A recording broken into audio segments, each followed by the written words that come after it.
Somo limelipa kichwa kinasema hotuba za maneno 7 ya Yesu msalabani. Hotuba za maneno 7 ya Yesu msalabani. Msalabani ndipo kiini cha mpango wa wokovu wa binadamu. Wokovu wa binadamu ili mwanadamu yule aliyekuwa ameanguka aweze kuishi milele. Kiini kiko msalabani. Ndipo mahali ambapo kuokolewa kwa binadamu kulikamilishwa. Na Yesu akiwa juu ya msalaba alitamka maneno kwa awamu 7. Maneno ambayo ndio tunayohitaji tujifunze leo. Maneno ambayo aliyatamka yaliwakilisha hotuba ya ukamilifu wa wokovu kwetu.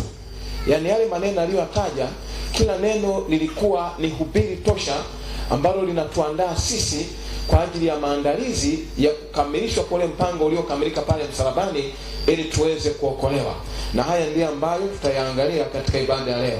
Maneno hayo yameandikwa katika injili moja, katika injili hizo 3 ambazo tutazisoma, lakini hayakuandikwa katika mtiririko wa kufuatana kwamba yamepangiliwa. Hapana. Lakini yote yako katika mpangilio ili yameandikwa katika injili tofauti na sura tofauti. Yesu akiwa baada ya kukamatwa na kupelekwa kwenda kuhukumiwa kuuawa pale msalabani, zoezi lilianza la Yesu kubeba msalaba, na baadaye anasaidiwa na Simoni yule mtu wa Mkrene ambaye anamsaidia kubeba msalaba. Na baadaye Yesu anafikishwa Golgotha au pale Kalvari ambapo anatundikwa msalabani.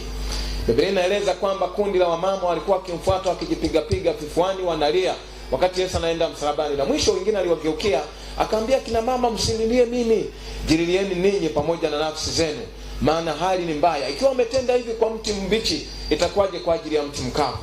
Yesu alipofika msalabani alitundikwa kama tunavyofahamu na Biblia inavyoelezwa.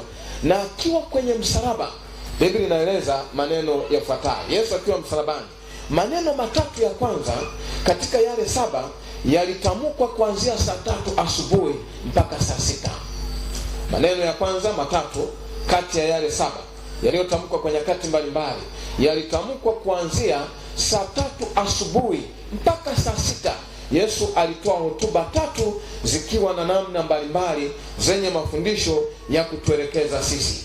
Yesu akiwa msalabani kuanzia hiyo saa 3, maneno ya kwanza ni haya yafuatayo. Soma pamoja nami Luka sura ya 23 fungu la 34. Luka sura ya 23 na lile fungu la 34. Luka 23 fungu la 34, Biblia ina maneno haya. Luka 23:34. Nianzie fungu la 33. Inasema, walipofika mahali palipoitwa fuvu la kichwa, ndipo walipomsulubisha yeye na wale wahalifu, mmoja upande wa kuume na mmoja upande wa kushoto. Yesu akiwa amesulubishwa na wale wahalifu wawili. Fungu la 34 linasema, Yesu akasema, Baba, uwasamehe kwa kuwa hawajui watendalo. Wakavaa mavazi yake wakapiga kura.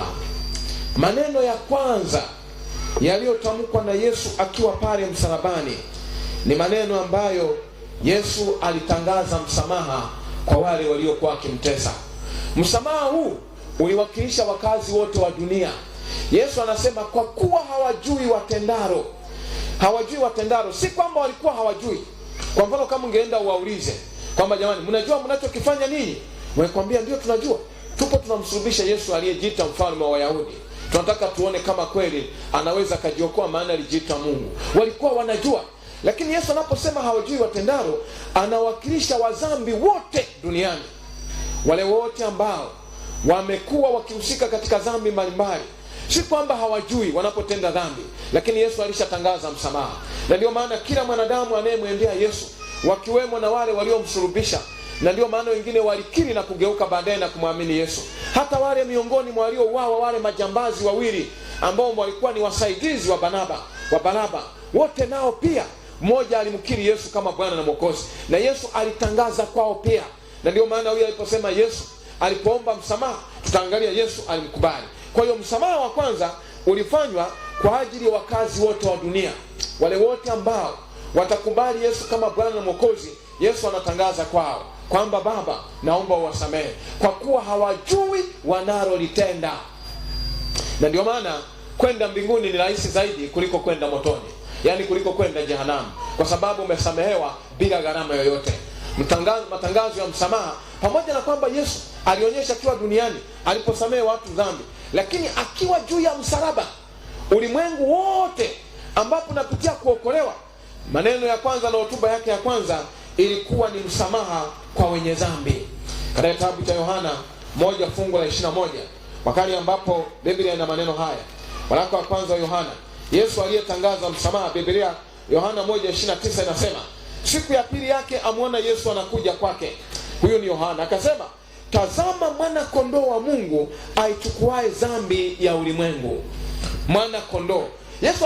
Yohana aliposema mwana kondoo aichukuae dhambi ya ulimwengu, Wayahudi walielewa vizuri, maana walijua ili mdhambi aweze kuokolewa lazima aende na kondoo hekaluni kwa kuhani, na akapeleke kondoo, aungame juu ya kondoo, kwamba kuhani atamwelekeza kwamba ni kweli umefanya dhambi, umeleta mnyama huyu kondoo, unahitaji kuweka mikono yako juu ya kondoo, uungame dhambi zako zote kwa kondoo. Na unajua alipokuwa naungama dhambi, walikuwa wanaungama kikweli kweli, maana akiungama kimzaha, yule kondoo alikuwa habebi dhambi zake. Yaani mtu anashikilia kondoo, anaungama na analia na machozi kwamba Mungu, naomba unisamehe, naomba unisamehe ile dhambi, nimekosa, sitarudia tena, naomba Yesu niokoe, mpaka maombi ya dhati kwa ajili ya dhambi aliyotenda. Na baada ya maombi hayo, kuhani anampatia kisu ili aweze kumchinja yule kondoo, na kondoo anapokufa, ikionyesha kwamba kifo hiki ndio kimegharimu dhambi yako ndio imegharimu kifo cha kondoo. Kondoo ambaye hakuwa na hatia anakufa leo kwa sababu ya dhambi zako, na yule mdhambi anahesabika kwamba dhambi zake zimesamehewa, zimeingia kwa kondoo, na kondoo amekufa kwa niaba yake. Sasa Yohana anaposema tazama mwana kondoo wa Mungu aichukuae dhambi ya ulimwengu, wakazi hao walifahamu vizuri. Ndio maana tunaona kundi la wanafunzi baadhi walimfuata Yesu ili wajue na wamfahamu zaidi. Kwa Yesu akiwa msalabani anatangaza ule msamaha ambao sasa amekuja kama mwana kondoo anayechukua dhambi ya ulimwengu. Dhambi ya ulimwengu ataichukua akiwa wapi? Akiwa juu ya msalaba, akiangikwa na akiuawa pale, ili wadhambi wote dhambi zao ziweze kusamehewa. Yesu alitangaza msamaha. Nataka niwaambie watu wa Mungu kwamba sisi wote tumesamehewa pale msalabani. Bwana asifiwe sana. Hakuna mdhambi ambaye atamuomba Yesu kukubaliana na ule wito wa msamaha hata kuwa na nafasi ya kuokolewa. Jambo la pili, kupitia ombi la msamaha wa Yesu, kila mdhambi Mungu ni baba yake. Kila mdhambi duniani Mungu ni baba yake. Mungu ni baba yako, Mungu ni baba yangu. Ndio maana sasa, Baba uwasamehe hawa, wasamehe Baba. Kwa hiyo Mungu huyo ambaye anatusamehe anatuhesabu kama watoto wake, anatusamehe kama wana na binti zake tutakaofaa kwa ajili ya kuokolewa, ili tufae kwa ajili ya uzima wa milele. Kwa hiyo Yesu hubiri lake la kwanza akiwa kwenye msalaba wa Kalvari ni msamaha kwa wakazi wa dunia wote, wanakubali kusamehewa na wote ametangaza. Na si kwamba ndio maana tunaendelea, wale wote waliokuwa wamemsulubisha alisema hawajui msamaha wao ili uweze kukamilika. Utaona hotuba ya Yesu zilizoendelea, jinsi msamaha wao ili uweze kukamilika, na jinsi msamaha wangu ili uweze kukamilika. Nini ambacho Yesu anahitaji? Maana ni kweli ametangaza msamaha, ni kweli dunia nzima itaokolewa, hata wale ambao hawatakuwa tayari watakuwa na nafasi ya kuokolewa. Jibu hapana, mpaka masharti na vigezo vizingatiwe vya huo msamaha uliotangazwa. Yesu akiwa msalabani. Yesu akiwa msalabani ndipo jibu lake lilijibiwa na mtu alipotangaza hotuba ya pili Yesu Kristo. Katika kitabu cha Luka 23 fungu la 42. Maneno ya pili baada ya kutangaza msamaha, mwitikio wa msamaha ulionyeshwa na Yesu akajibu maneno haya. Luka sura ile ya 23 na lile fungu la 43. Luka 23 fungu la 43, neno la Mwenyezi Mungu nasema, Luka 23:43, Biblia inasema, Yesu akamwambia, amini na kuambia, leo hivi utakuwa pamoja nami peponi. Leo hivi utakuwa pamoja nami peponi. Yesu alitamkaje maneno haya? Maneno haya Yesu aliyatamka baada ya mwitikio wa msamaha ule aliotangaza. Na mwitikio wa msamaha ulikuwaje? Ni pale tunapoanzia fungu la 41, tunapoanzia fungu la 40. Lakini yule wa pili tuanzia 39. Na mmoja wa wale wahalifu waliotundikwa alimtukana akisema, je, wewe si Kristo? Jiokoe nafsi yako na sisi. Lakini yule wa pili akajibu akamkemea akisema, wewe umwogope hata Mungu, nawe u katika hukumu hiyo hiyo. nayo ni haki kwetu sisi, kwa kuwa tunapokea malipo tuliyostahili kwa matendo yetu. Bali huyu hakutenda neno lolote lisilofaa. Na najua mjadala ulianza baada ya kusikia hotuba ya Yesu kwamba tuokoe sasa kama unajua kusamehe. Huyu akasema hapana, sisi ni haki yetu. Na ndipo akatamka fungu lile la 42, kisha akasema nikumbuke utakapoingia katika ufalme wako. Kwa lugha rahisi ni kwamba Yesu, nimesikia unatangaza msamaha. Huo msamaha unaweza kunihusu na mimi. Ninaweza kuwa miongoni, hata mimi jambazi, niliyeua watu, nilifanya maovu makubwa, na sasa niko hatua ya mwisho kabisa ya kupokea mateso ili niweze kuuawa kwa ajili ya mshahara wa ujambazi wangu. Unaweza kunikumbuka katika ufalme wako. Ndipo Yesu akatangaza lile fungu tuliosoma kwamba amini nakuambia utakuwa pamoja nami peponi au mbinguni.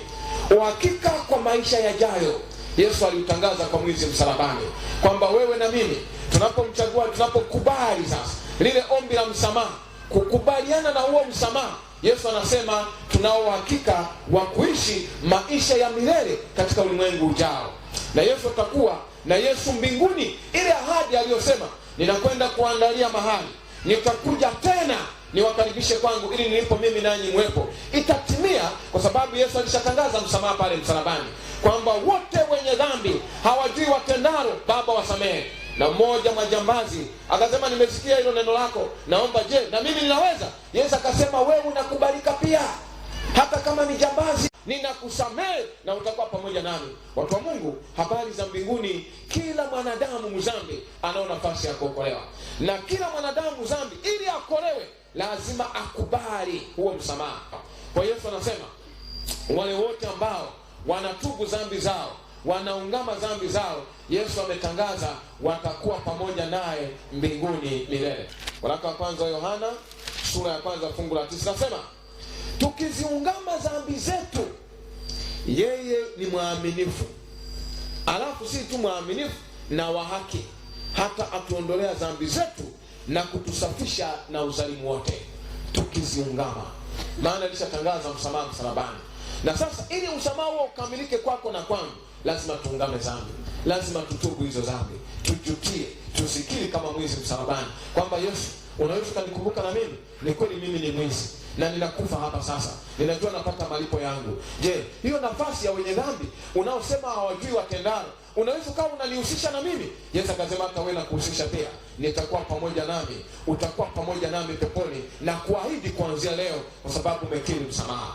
Na ndio maana hakuna mdhambi yote atakayepotea yule atakayeamua kuokolewa, ila mdhambi ataamua kupotea kwa kuamua mwenyewe. Ndio maana anasema tunapoziungama, Yesu ni mwaminifu, anatusamehe kabisa, ni kama hatujawahi kufanya dhambi, anatuhesabu kama wana na binti zake, na sisi anakuwa ni baba yetu na anakuwa ni Mungu wetu. Maneno haya Yesu aliyatamka akiwa msalabani. Na Yesu akiwa msalabani, nimesema kuanzia saa 3 mpaka saa 6. Yohana Mtakatifu sura ya 19 fungu la 26 na 27. Neno la Mungu linasema 26 na 27, basi Yesu alimuona mama yake na yule mwanafunzi aliyempenda amesimama karibu. Alimwambia mama yake, mama, tazama mwanao. Yesu akiwa msalabani, fungu la 27. Kisha akamwambia yule mwanafunzi, tazama mama yako. Na tangu saa ile mwanafunzi yule akamchukua nyumbani kwake. Yesu alijali familia, na ndio maana familia ni muhimu. Yesu alimjali mama. Mama alikuwa ni mjane, mama ambaye ameachwa na mume wake na alilelewa na Yesu. Sisi watoto tunahitaji kuwajali wazazi, na hasa wale ambao wazazi wenda mama amebaki mjane, hata wazazi wote tunahitaji kuwajali. Yesu alijali familia. Kwa Yesu ni kielelezo cha kujali familia katika maisha yetu ya Kristo. Kwa Yesu aligusa nyanja ya familia, kwamba familia ni ya muhimu. Na kwa sababu mama alimtegemea, na Yesu anajua anamaliza mpango wa ukombozi, anaondoka kwenda mbinguni, kwenda kwa Baba, na Mariamu atabaki mjane. Nani anatunza Mariamu? Na Mariamu mtoto wake ni Yesu mwenyewe. Ndipo Yesu, Biblia inasema, akamwangalia akasema, mama, mama.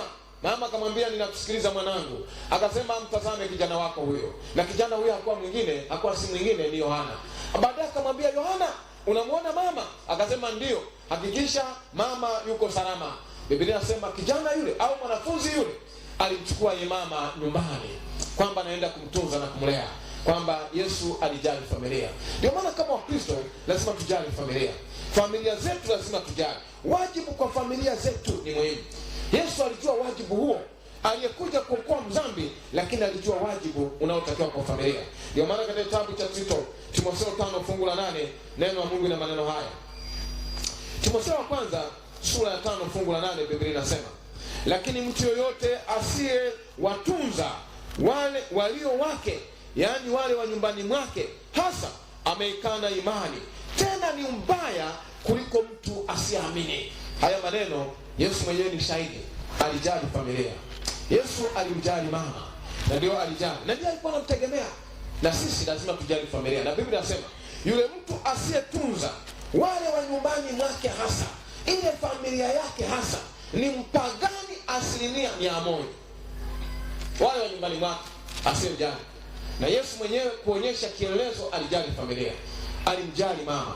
Na sisi katika maisha yetu, pamoja na kazi zote na majukumu yote tulionayo, aliyokuwa tunayo katika maisha, Yesu kama kielelezo, aliyekuwa na kazi, aliyokuja kutumika ili kumuokoa mdhambi, Yesu alijua Mungu ndiye namba 1.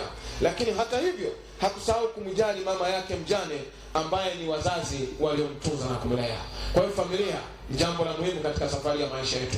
Pamoja na kwamba Mungu namba 1 katika kumtumikia, lazima tujali familia. Familia ni namba 2. Familia zinaonyesha kwamba tunamjali Mungu. Huyu Mungu tunayemjali ndiye Mungu anayegusa maisha yetu ya kujali familia. Ndio maana hata kwenye mikutano yetu ya makambi tuna masomo ya familia. Usifikiri kujifurahisha, ni kwa sababu Yesu aliagiza, alijali familia. Yesu alijali familia. Ndio maana sisi tunajali familia ili tuishi kama Wakristo. Kwa mlipi familia yako wanaishije? Familia yako, watoto wako, mke wako, wazazi wako, unawajali kama Mkristo? Hata una heshima ya kwamba angalia Yesu alivyojali. Na sisi lazima tuhakikishe, je, chakula kipo cha kutosha? Wana malazi mazuri, mavazi mazuri? Je, wale wanaohitaji kwenda shule labda kwa mahitaji mengine, tunawajali kama familia?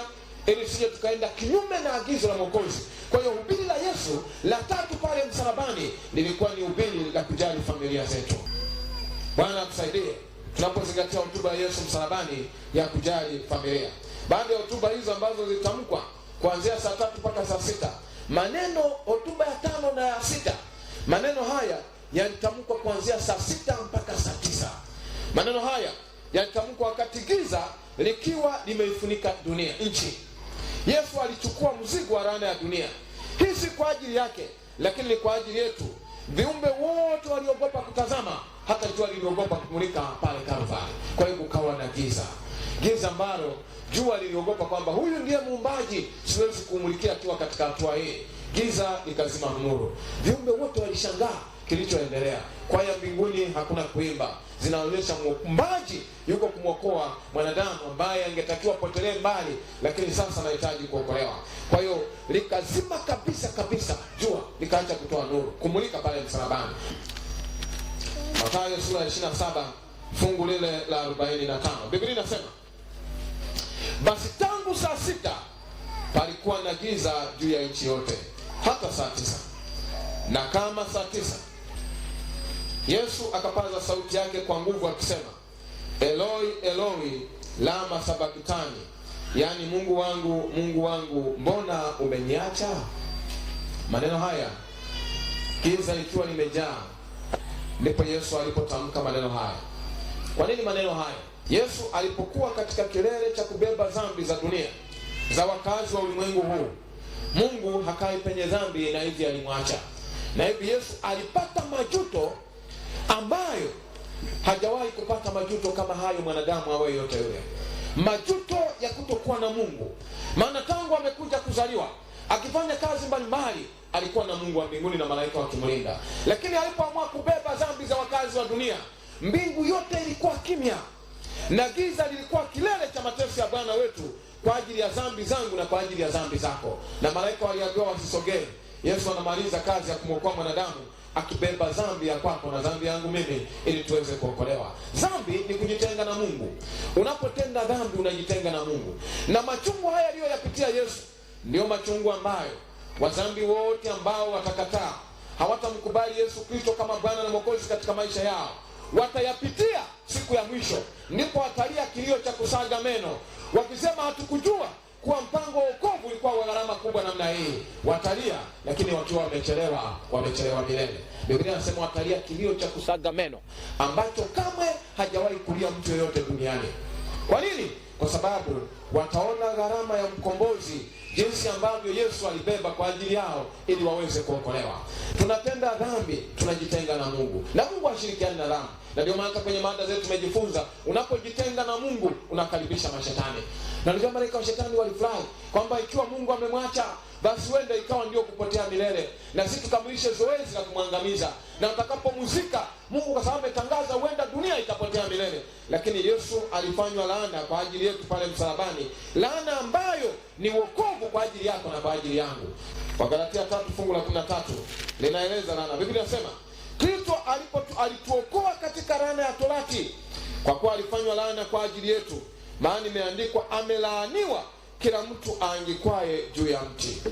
Yesu alifanywa laana kwa ajili yetu, maana amelaaniwa aangikwaye. Kwa hiyo badala ya mimi na wewe kuangikwa juu ya mti ili tuangamize kwa ajili ya dhambi, Yesu alisema kwa ajili yenu wote wakazi wa dunia nitaangikwa mimi kwa ajili yenu. Na ndio maana mbingu ikasema, sasa kwa sababu nabeba dhambi na Mungu ni mtakatifu akai penye dhambi, alimwacha Yesu.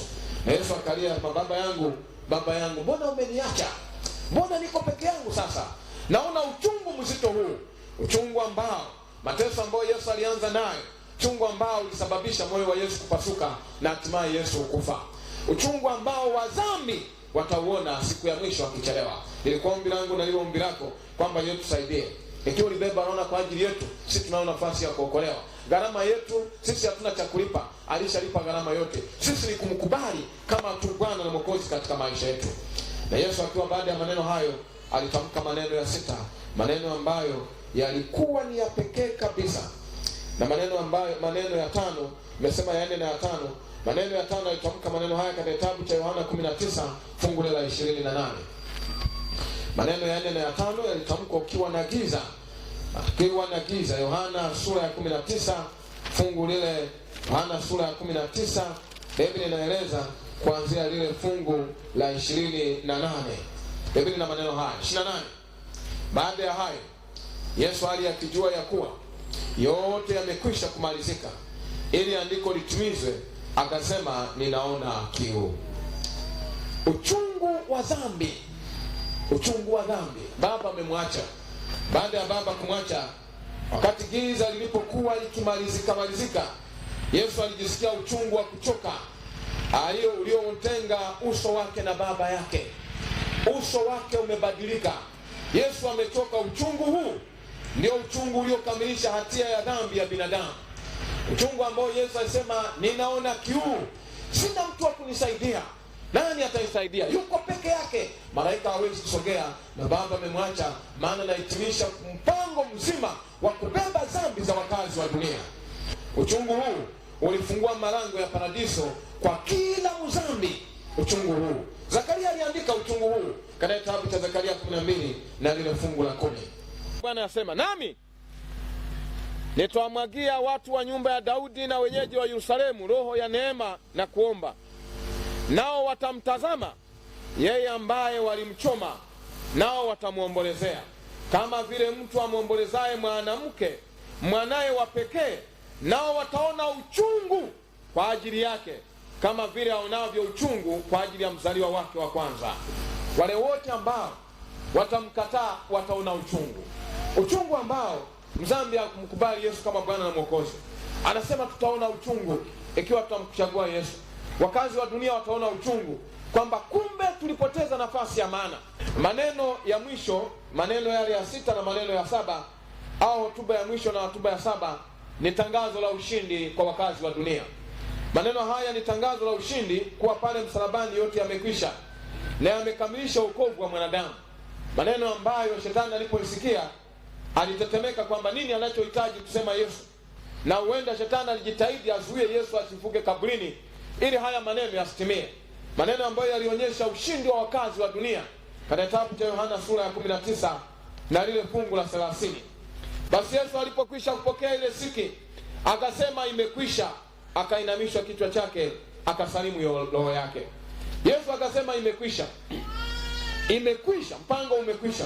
Na nini kilikuwa kimeisha? Yesu, yote yale ambayo ukombozi wa mwanadamu umekamilika, Yesu alisema yamekwisha. Yaani nimeshakamilisha ukombozi wa mwanadamu tayari. Na mwanadamu sasa yuko mbali na yuko huru mbali na dhambi. Kwa ajili ya maneno haya ni kutangaza kwamba yote yamekwisha. Mwanadamu sasa nini anaweza kufanya? Yote yamekwisha. Manabii waliotabiri kuwa Yesu atakufa kwa ajili yetu, kwa Emmanueli atazaliwa, Mungu pamoja nasi, atakayewaokoa wanadamu, yote hao yamekwisha. Yesu alitangaza yamekwisha, aliyompa Baba kwa ajili ya kutuma duniani ili waokoe wa dhambi waweze kuishi milele tena. Tangazo la ushindi kwamba Baba, nimemaliza kazi. Yote hao yamekwisha. Yamekwisha. Lile shimo ambalo liliwatenga wa dhambi na Mungu, mbingu ikiwa mbali na wa dhambi, daraja limeshawekwa tayari, kazi imemalizika. Mdhambi sasa atasafiri kutoka katika ulimwengu wa dhambi na kupita kwenye daraja hili kukaribishwa katika makao ya mbinguni ili aweze kuishi milele. Yote yamekwisha, yale ambayo Mungu alikamilisha kwamba mdhambi lazima okolewe. Daraja ambalo lilikatika, lile gema ambalo lilikuwepo, korongo ambalo lilizuia kwamba mdhambi hawezi kuingia mbinguni, Yesu ameshaunganisha daraja. Imekwisha kazi hiyo. Kwa hiyo wadhambi tunaona nafasi ya kutembea tukiwa kifua mbele, tukimtazama Yesu. Daraja la kufika mbinguni limejengwa, kila mwanadamu ana nafasi ya kuokolewa. Wewe na mimi sio tena wakazi wa kupotea duniani. Daraja limekwisha kujengwa tayari. Yote yamekwisha ambayo Mungu alimwagiza kwa ajili ya mwanadamu ili aweze kuokolewa. Ndipo Yesu akamalizia maneno ya mwisho ya 7 katika kitabu cha Luka 23 fungu la 46. Luka sura 23 fungu la 46. Luka sura 23 na lile fungu la 46. Biblia inasema 46 Biblia inasema, hapo ilipokuwa yapata saa 6, kukawa giza juu ya nchi yote hata saa 9, saa 9, na jua limepungua nuru yake. Pazia la hekalu likapasuka katikati. Yesu akalia kwa sauti kuu, akasema, Baba, mikononi mwako naiweka roho yangu. Maneno ya mwisho ya Yesu. Mikononi mwako Baba, nimemaliza kazi. Yote yamekwisha aliyopangwa kwa ajili ya mwanadamu. Nini kimebaki kwa ajili yao? Sasa nimeshamaliza kazi. Mikononi mwako naiweka roho yangu. Kifo si tishio tena. Kifo kimekuwa sasa ni pumziko kwa wote baada ya taabu za dunia hii, kwamba nimeshamaliza kazi, na kama nimemaliza kazi nitakufa. Ingawa Yesu anakufa, akifa kile kifo cha pili ambacho tungeangamia milele, Yesu anasema sasa ninapumzika. Kwa hiyo kifo sasa sio tishio kwetu. Kifo ni kulala usingizi, maana kifo cha milele Yesu alishakufa kwa ajili yetu. Yesu alishakufa tayari. Hiki kifo ambacho pasta amekuwa akifundisha kimetufanya tuenende katika imani za mizimu, ni pumziko sasa la safari ya kurudi nyumbani. Na ndio maana Paulo alipokutana na Wathesalonike akamwambia, msihuzunike kama na wengine wasiokuwa na matumaini, ikiwa tuamini ya kuwa Yesu alikufa akafufuka. Kwa hiyo kifo sio tatizo. Wale wote waliolala katika Kristo, Mungu atawaleta pamoja naye tena ili atufufue tufae kwa ajili ya mbinguni. Yesu anasema, Baba, mikononi mwako naiweka roho yangu. Roho yangu naiweka pumziko roho yangu. Neno la pumziko la kifo. Tunaungana na Paulo kushiriki katika kifo na faida. Paulo anasema kuishi ni Kristo na kufa ni faida. Maana umepumzika baada ya machovu mengi ya dunia ukisubiri kiyama. Na Biblia inasema wale wenzetu waliokufa na sisi tutakao kufa ni kama kufumba na kufumbua. Yaani ni kama usingizi ambao ulilala kama masaa kadhaa. Ni miaka mingi imepita, lakini kwa sababu kama nilivyopumzika safari inaendelea, tutaamshwa kutoka katika usingizi huo tukisema, karibuni wanangu nyumbani, mlipumzika. Hatuna hofu tena ya kifo. Na kifo ni changuo, ni tangazo la ushindi. Yesu anaweza kwamba, Baba, nimemaliza kazi, sasa naenda kupumzika, nikitimiza ule wajibu ambao nilikuja kumwokoa mdhambi ili aweze kuokolewa. Watu wa Mungu, mchana wa leo, chaguo lako ni nini? Chagua kuishi na Kristo ili kifo kiwe faida, tukisubiri kwenda nyumbani mbinguni. Na ndio maana Stefano alipokuwa ameyasikia maneno hayo na alipokuwa ameelewa vizuri na akimchagua Yesu Kristo kuwa Bwana na Mwokozi katika maisha yake, wakati akiwa amezingirwa na wale wauaji, akipigwa mawe, Stefano kwa sababu alijua na yeye anapumzika, wanamsaidia kupumzika, maana anapumzika mikononi mwa Mungu. Hata Stefano akasema, Baba, watu hao wananiua, hawajajua, naomba wasamehe, wasaidie waweze kuokolewa, wasaidie wakufahamu wewe. Na akasema, mikononi mwangu na mimi nalala nikisubiri kiyama. Stefano ni miongoni mwa wafia dini ambao waliuawa kwa kupigwa mawe. lakini alikufa amesubiri, yuko amelala anasubiri siku ya kiyama. Na Stefano ataamuka kutoka makaburini, ataonekana kama ni sekunde chache. Na furaha zaidi ambacho Stefano atafurahi wakati anakaribishwa makao ya mbinguni ni pale atakapoona waliokuwa wanampiga mawe nao weko kwenye safari moja kwenda mbinguni, na miongoni mwa walioongoza mauaji akiwemo Sauli aliyebadilika kuwa Paulo. Stefano atashangaa, ninaamini huenda kutakuwa ni kilio, furaha yenye machozi. Maana Stefano atasema, Baba, kumbe ombi langu lilisikika. Ulimsamehe huyu bwana, ndiye alikuwa anagawa nguo zangu, ndiye alikuwa anaongoza wananipiga, naye yupo.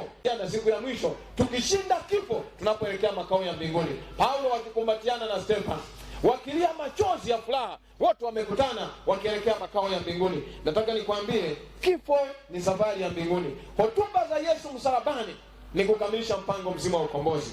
Mchana wa leo tunapofunga ibada yetu, hakuna ambacho Mungu hakufanya ili mwanadamu asiokolewe. Yote yamekamilishwa. Sasa kwenda mbinguni ni rahisi kuliko kwenda jehanamu. Yaani ni rahisi mno, bila gharama yoyote, kwa kile kilichofanyika msalabani.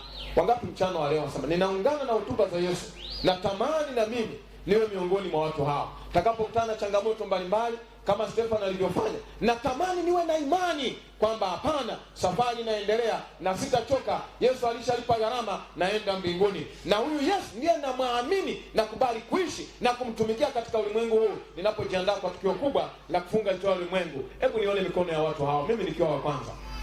Bwana wabariki sana. Unaweza kusimama pamoja nami? Mungu aweze kuwabariki sana. Na mimi ni miongoni mwa watu hao ninaotamani kabisa safari hii ya kwenda mbinguni, ambao tumekuja kutiana moyo kwenye makambi haya, tuwe waaminifu. Yesu alitatangaza msamaha tayari, kila kitu, majukumu tuliopewa tunapojiandaa, na mwisho ni kupumzika ikiwa safari haijafika bado. Baadaye tutaamshwa kutoka katika usingizi wa mauti, tuelekee nyumbani mbinguni. Bwana aweze kutubariki sana, Bwana tusaidie. Tunapofunga ibada hii, tunapoenda kuomba, tutakuwa na ubatizo wiki hii siku ya Ijumaa. Na mimi siku ya Ijumaa tutakuwa na ubatizo. Na kuna watu wameshatoa maisha yao, lakini kuna watu ambao wanatamani kabisa kwamba watabatizwa, na kuna watu wanaendelea kutoa maisha yao. Hebu nione wale watu ambao wametoa maisha yao kwa Yesu na wanatamani wafanye agano nawe kwa njia ya ubatizo. Tutahitaji kuombea tena ikiwa hapo kati yetu. Hebu nione mikono yao. Mungu aweze kuwabariki sana. Mungu aweze kuwabariki sana. Hebu nione kati ya watu hao. Hebu njooni hapa mbele, maana bado tuendelee kuombea. Hatujatoka kuombea. Bwana watie nguvu. Tembeeni mje hapa mbele. Na kama kuna mwingine ambaye huenda hakujitoa, ungana na kundi la watu hao tunapohitaji kuwaombea, maana makanisa yameendelea kuwafanyia usaili ili Ijumaa tuwe na ubatizo. Huenda kuna mtu kati yetu pia umekuja leo na lini unatamani kuungana na kundi la watu hao, na wewe ni kualike, tembea uje hapa mbele. Tutakuwa na ubatizo wa hao wanaomchagua Yesu Kristo kuwa Bwana na Mwokozi katika maisha yao. Mungu aweze kuwabariki sana. Mungu aweze kuwabariki sana. Ikiwa kuna mtu mwingine anatamani kuungana na kundi la watu hawa kwa ajili ya ubatizo siku ya Ijumaa, tutakuwa na ubatizo. Kwamba kwa kweli na mimi natamani niungane na kundi la watakatifu wa Mungu ili nifae kwa ajili ya uzima wa milele. Tembeeni mje hapa mbele, tutakuwa na ombi tukiwaombea. Mungu aendelee kuwashikilia na awasimamishe imara. Lakini hata sisi tuliosimama kwa miguu yetu miwili, tunahitaji Mungu aweze kutusaidia ili aweze kutupatia nguvu na ushindi wa dhambi. Lakini basi kabla tunapoenda kuomba hawa, naomba wale ambao tumesimama kwa, kuna mtu anatamani kwamba Mungu wangu wa mbinguni, kuna jambo nahitaji unisaidie. Ninapomaliza makambi haya, hata kama nitakufa katika makambi haya, nipumzike kama walivyopumzika kina Stefano, nikiwa mtakatifu, na kuna kitu naomba unisaidie. Nitakapokuwa ninaomba, utakuwa ukiomba moyoni, ukinyosha mkono wako, Mungu aweze kusaidia. Mimi siulizi ni nini. Ninapoomba, uombe Mungu akusaidie na wewe, kwamba Mungu nisaidie makambi haya yawe wokovu katika maisha yangu. Natamani kabisa mimi nikitoka hapa, Mungu nisaidie maisha yangu yawe matakatifu, zile njia zangu kama tulivyojifunza ambazo sasa ni zamani ziweze kuwa mpya. Unaweza kunyosha mkono tunapohitaji kuomba mahali popote ulipo. Nyosha mkono wako na mimi ninaomba. Tuombe.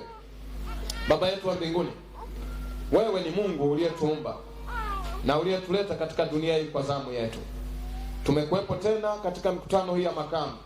Ni kwa sababu ya rehema zako, hakuna chochote tulichokitenda pauka tupatia uzima na uhai hata tuje tujifunze maneno yako ya uzima. Kwa hilo tu tunasema jina lako litukuzwe. Sisi tumekuja kwako tukiwa wadhambi, tusiostahili, na hilo ndio jambo la kwanza, kwa sababu katika maisha yako hujawahi kuchelewesha kusamehe msamaha wa dhambi.